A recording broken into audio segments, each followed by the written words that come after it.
The systems are failing. Sex trafficking on Long Island. Young girls, sometimes just 13 years old, being targeted. We have this big saying of save our children, but we're not actually saving our children. According to federal statistics, Long Island is in the top 20 destinations for human trafficking in the U.S. Jasmine Krakowski was 16 when she became a victim. He took me to a house in Ronkonkoma and told me that I had to sleep with all of them or he was going to kill me. Sex traffickers are making full use of social media, allowing prostitution to move off the streets and into the privacy of hotels and homes.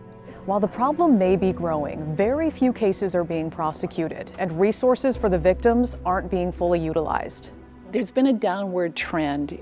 Newsday investigative reporter Sandra Peddie has been compiling the numbers. She found a dramatic decrease in arrests and court cases, despite millions in government grants.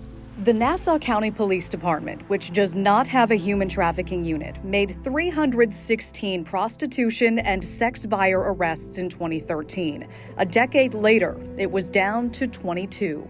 Suffolk County Police formed their human trafficking unit in 2018, and in the first few years made dozens of arrests, including 21 for people involved in trafficking a child under the age of 18. Progress has slowed significantly in the last few years. They're complicated cases.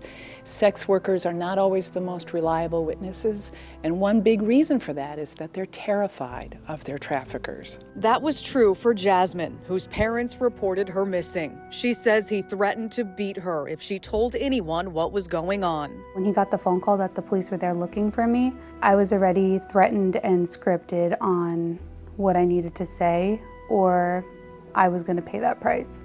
In recent years, there's been a shift in mindset, which could be behind the drastic change in enforcement. There's a recognition that many sex workers are victims, and so there's a desire not to arrest them.